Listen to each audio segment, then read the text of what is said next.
Bullseye. Padayon ta magahigala sa to ang pagpanagabanuman dugang pa. Sa bagay isgutanan palihog ko Gab. XFM Katropa. Nanunod, gusto ko lamang pong susugan yung sinabi ng ating dalawang prosecutors dito sa impeachment trial na ito, na yung unang witness na ipinakilala at ipinakita dito sa trial na ito, dito sa paglilitis na ito, ay ang nag-lay out ng foundation. No? Borrowing the analogy of Prosecutor Chel Jokno, ang sinasabi po natin dito, na ilatag po ng mabuti yung pundasyon. At ang mga subsequent witnesses and evidence that will be presented will definitely give more strength doon sa kaso na inilatag dito sa Article 4. Ang ibig pong sabihin, halimbawa po yung mga susunod po na mga witness na ipakikilala will for example, si Attorney Jeremy Lotok, no? He will definitely tell the people, sasabihin po niya dito sa ating paglilitis na ano yung inumpisahan ng proseso ng pag-authenticate nito, anong kahalagahan ng authentication nito, etc., etc. But again, borrowing the statements of Prosecutor De Lima, sinabi naman po ng kabilang panig na hindi ho nila dinebunk itong authenticity ng video na ito. In fact, ginamit nila ito sa kanilang pagkocross doon sa aming witness. And this alone gives the idea na authentic itong video to dahil isang video lang ho yung pinag-uusapan, isang video lang ho yung ginamit. So, the rest of the statements of our witnesses will definitely strengthen the case in this Article 4. Yun lamang po. Bullseye. Bullseye. Okay, so as a review lang mga higala, no? Katugya po ning Sabado, ari na to sa kining impeachment, no? Katuning Sabado nagpa-press con, no, mga higala ang mga naa sa House of Representatives, of course, including the prosecutor, no, sa kining panel nila mga higala, na kining mga ako lang gipangutana nganong naa pa man ni si Barbers diha nga ano kuan man ni kanang speaker to the speaker, no? Spokesperson of the speaker di ay, no? Di ba? Mo man ni siya gipili ni Martin mga higala nga mo ay mamaba para sa iya. O nya di naman siya speaker karon. Asa ato pa kuan ni siya? Kining spokesperson sa usa ka kongresista, Kuya Awa, no? Di gud basta-basta mga higala. Now, ilang gi-establish nga, of course, ilang gibarugan, mga katropa nga napabarog yun sa ilang witness, no? Ang ilahang pundasyon, mga higala, sa argumento, no? Kalabot na sa threat, no? Nga gihimo kuno mga higala ni VP Sara Duterte against the First Family, including the Igagaw, no, against BBM, Lisa, and Martin, mga kaigsuunan. Now, kini nga threat, matod palagi nila, is an impeachable offense. And of course, mga higala, kini nga threat, gikan niini nga threat, mga kaigsuunan, is a betrayal of public trust. And therefore, a culpable violation, mga higala, batok sa atong konstitusyon. Bullseye. Bullseye. Kay kuan siya kanang bugat siya nga krimen, mga higala, para sa ilaha, no? So dili nimo makita mga katropa nga ang prosecution or the House of Representatives is mas kuan sila, mas particular sila mga higala sa masulti sa tao sa ilaha. Gusto nila mga higala nga mausab, no, ang thinking sa tao o muuban mukuyog dito nila mga higala. To the extent nga kung kailangan magpaluoy-luoy, buhato na siya mga kaigsuunan, no? And that is why dili pwede nga way preskon. So magpa-preskon gid sila permi mga katropa, no? Ingon si Raimundo Ribucas nga dahan-dahan nang mahubaran na si Lustay. Kisa man na si Lustay? But pasabot niya mga higala, but pasabot ni Raimundo si Sara Duterte, no, nga hinay-hinay na kuno mga higala si BP Sara nga nahubuan. Sabay hubuo nimo. Ayaw hubuoy mundo. Hubuo ni sa mundo. Masuko si Atty. Man Scarpio na. So, Ano mga higala ang komento no sa ato ang tigpaminaw nga hinahine ko no mga higala nga nabutyag or nahubaran sabay pasabot niya sa nahubaran basta mao na no. Sa kini balik ko nako mga higala kining amot unsa nay papel ani ni Barbers. No, itigpamaba na baka ni siya sa prosecutor unsa ba sa prosecution? No kay siya naman mga higala nag-explain ron. No nga ilang gikuan of course dako ilang salig sa witness nga unay daghang istorya pa kay maura to nga video ang naginusarang video unya na dito tanan mga higala panghitabo.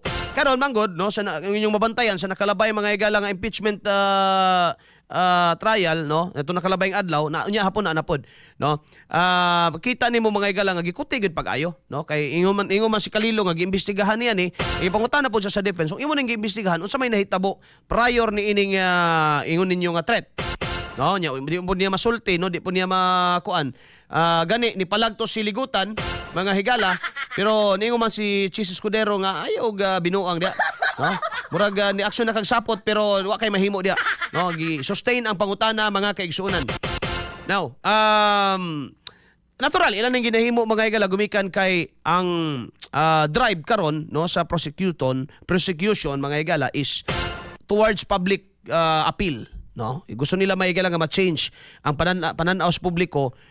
Natural nga naman mga higala dako gyapon ang porsyento sa mga tao gasalig kang sara. Di pa nimo na malimod no.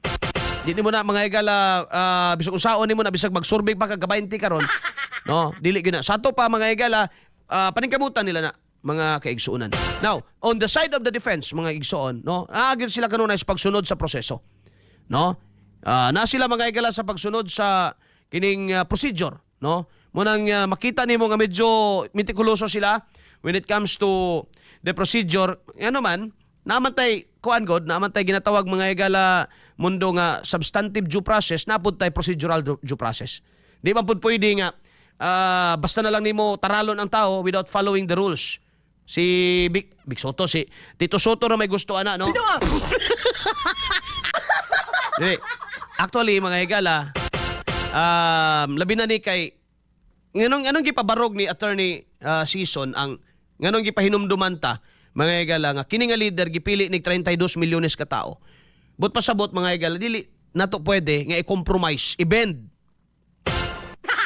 Di man na compromise sa ilang term, i-bend eh. Di nato pwede i-bend mga higala ang procedures mga higala diha sa ilahang mabito nang dapat maayo og tama ang pagkalatag sa tanan. No? Kay otherwise mga higala mahimo nang kung mali ang gisugdan mahimong bungas mali ang tanan mga higala nga desisyon. And dili pwede mga kaigsuonan mura nagbahog ba fruit of the poisonous tree mga katropa no. Obito na nga dapat ang katong unsa man gyud sa procedure nato sa man pila man gyud ang mubutar mo nang even mga higala si Senador Chis Escudero iya na mga higala gilatag nga based on the constitution ang mubutar ang kinahanglan nga boto 16. No?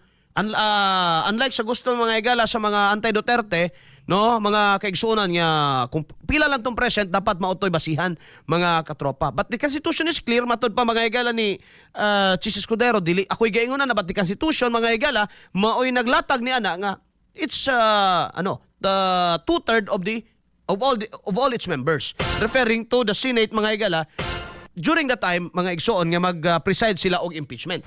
Bullseye! No? Bullseye! Nga naman, nga importante kayo na mahigala sa defense. Kung sa kaso mahigala kriminal, magpriso tag tao, dili basta-basta. Mga katropa. No? Nga naman, dako kayo ang nakabutang diya sa Article 3, Bill of Rights ato mga higala, Section 1, that no person shall be deprived of life, property and liberty mga higala without the due process of law. Now kanang due process mga higala, wanda kay na ba kanang mura ng pulunga ba pero mo na mga higalay muna kinatibukan sa tanan mga katropa mo nang himuon gyud siya with the exercise of prudence and diligence no niya magamping pagyud mga higala. Kay dili basta-basta nga imong pirsuhon ang tao. No, dili kanabi nang kanabito nang sa criminal case mga higala. Mga nang makaingon ka usahay ba nga ngano man ning criminal case ba no nga mura mudapig ang balaod sa accused. No, dili na pagdapig sa accused mga higala. Gihimo lang gyud na sa ato ang balaod ug sa atong proseso mga higala nga lisod magprisog tao. Ngayon naman, huna-unaon ko nimo, kung mapriso ang tao mga higala, ma-deprive na ba nimo sa imong iyang kagawasan, liberty, no? Sa iyang dwelling, sa iyang pamuyo. Di naman nakapuyo sa iyang balay. Dito naman ang mga higala, balhin man ang Agwanta Hotel. Di ba? Di ba sa iya mga higalang kustodiya sa iyang mga kabataan. Siyempre mga higala, di na siya kuan sa iyang mga anak kay sama na priso man na. Naay mga katungod niya mga higala nga for the meantime samtang gipriso siya ma-deprive gyud na, ma-deprive na. Sama pud na mga higala ani nga kining Kabipi Sara nganong kinahanglan mahigala nga ang proseso masunod, ang procedure masunod. Huna-una gibutaran siya 32 milyones ka mga tao. Dili na tiaw mo nang kinahanglan gyud na mahigala barugan. Mali ang tubag nga moingon ka ang nagpasabot diay nga kung gibutaran ka og 32 milyones lisensya na mo man tubag ni kini si Barbers na pagkabugoon sa di siya. Mo tubag niya nga lisensya na di ay nga gumikan kay gibutaran kag 32 milyones kanang naa kay katungod nga muhimog mali. No. Dili na mao. Wala na katong gi-remind mga higala or when it was mentioned mga igsuon by the lawyer Attorney Season nga gibutaran siya 32 milyones. Wa na dili na mga higala kuan ba kanang justification sa iyang mga nasulti. It was a warning or a caveat mga higala ngadto sa atong tanan o kanang sa mga mubutar mga higala nga remember kining tawhanan ni wala lang ni mga higala natug pagkahuman mga higala Vice President no gipili ni excuse me gipili ni sa mga tao. Meaning, tahuron na to na. Wala nagpasabot nga dili na mudagan ang impeachment, no? Napay mga pari ron na nawagan nga dapat daw magpadayon ang CBCP, no? Ang CBCP po nanawagan nga magpadayon ang impeachment. Wa may nanawagan po nga di magpadayon. Binawa!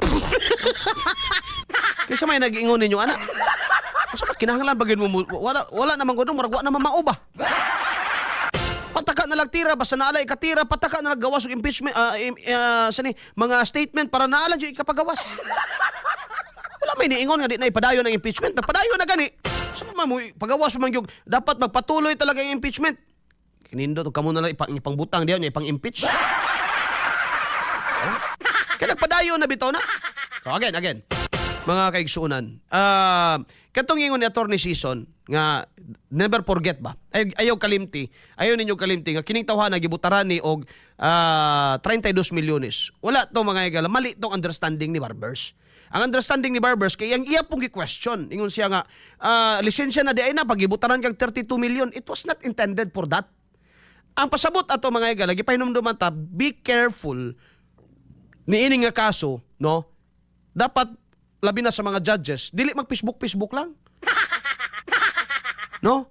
Kay mo butar man mo, no? Huna-una kung inyo nang ma-unseat diha, no? Matanggal niyo sa pagka-vice presidente and then di na siya kadagan, iya ba ng kining civil rights ba niya nang mudagan mga higala. I-deprive nimo ang tao ana. Kaya pag-remind adto mga igsoon nga aron nga mapahinumduman no ang katawhan o labi na mga higala ang naasa even ang naasa prosecution nga dili gamiton mga higala ang impeachment as a weapon para lang mga higala ma-unseat matapol down ang isa ka kalaban ninyo sa politika nga naman dali kaayo mga higala giabusahan mga higala nga word sa political nga arena o sa political nga realidad mga igsoon accountability. I am doing this because we want accountability. I am doing this because we ask kisa dayo ibala katawhan. Katawhan dayon because the people demands accountability. That is why we are doing this. We are doing this. Una ilang pero imong subayon mga higala no naaba sa ilaha ang pag-uyon sa katawhan di sa kamakaingon. Mga katropa, no? Kaya ang ilang gibarugan theoretically gumikan kay representative sila sa ilang mga distrito and therefore nagrepresent sila sa katawhan mga higala ug ang ilang tingog sa katawhan. Pero ang imong bangawtanon balikan nimo ilang mga distrito mga higala mutong nalipay ba ang ilang mga constituent aning ilang gihimo. But nevertheless, napadayon naman ni mga kaigsuunan, ingon siya nga, ingon si Ribucas, impeachment is not a criminal case, no need evidence beyond reasonable doubt. Paminaw sa Raimundo. Wala kumiingon nga ang impeachment is a criminal case. Ang ingon ako, itandi na to, no? kung sa kining criminal case dili basta-basta ang judge mo kuan, kinahanglan nga beyond reasonable doubt, no? Kinahanglan sa impeachment i-exercise gyapon na siya nga diligence. Ngano man hinumdumi nga kanang tawhana na wala na natug lang. Pagkahuman pagmata niya, vice presidente na siya ni Raimundo.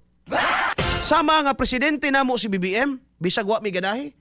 Vice presidente sad nimo ni, bisag wa ka ganahi. Una siya logic, wa ko mo ingon nga ang criminal ang impeachment is the same, no.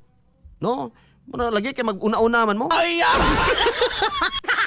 Wa ko ni ingon na. Ang ingon nako, no?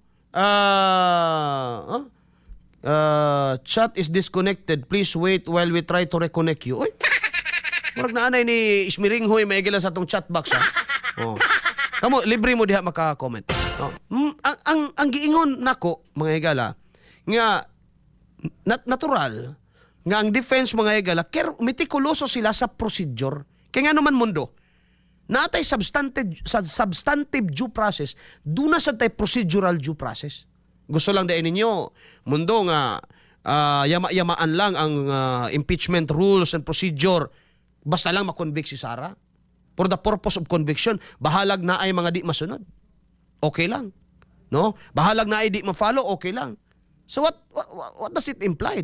No? So by hook or by crook, by any means, legal or illegal, pwede basta ma-impeach lang. So we're not after of the accountability after all. Dili na accountability, kundi ang paghapahawa lang yun sa tao. No? So, nganong ako siyang gitandi, wa ko mingon nga parehas. Gihimo na ko siya ba nga, kung sa criminal case mga higala, dili basta-basta magprisog tao. Sa impeachment pod mga higala, dili basta-basta magtanggal og opisyal. Ngano man? No? Una, gipili siya sa tao, mga higala. Meaning, gisaligan siya, ang trust and confidence. And ano dami, ha? Nga ang trust and confidence, mga higala, kang saro, pamuubos, kaysa trust and confidence, mga higala, sa imong presidente. No? Klaro man na. Ang numero, di magina mga higala, mamakak ng numero. Klaro man yun na. Mga katropa. Huna-una nga, ang trust and confidence sa tao, kang sara, purya-buyag, taas pa. Kung ikumpara nimo sa trust and confidence mga higala rating sa presidente. Nga taas pero paingon mag-negative, paingon kalubong ba lawom na lawom. No? Meaning we need to respect that.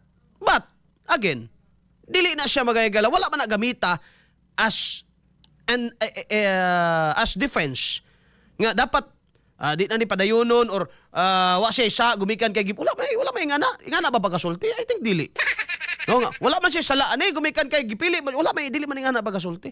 Wala siya salaan gumikan kay gipili siya sa 32 million. No, it was not said that way. No?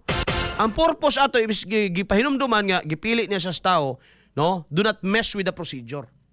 No? Kinahanglan i-exhaust nato ang tanan. No? I-exhaust nato ang tanan available procedure, no? Before mga higala mo decide. No? Kinahanglan nga ano bang makita sa tao nga patas mga higala ang pagtaral, no?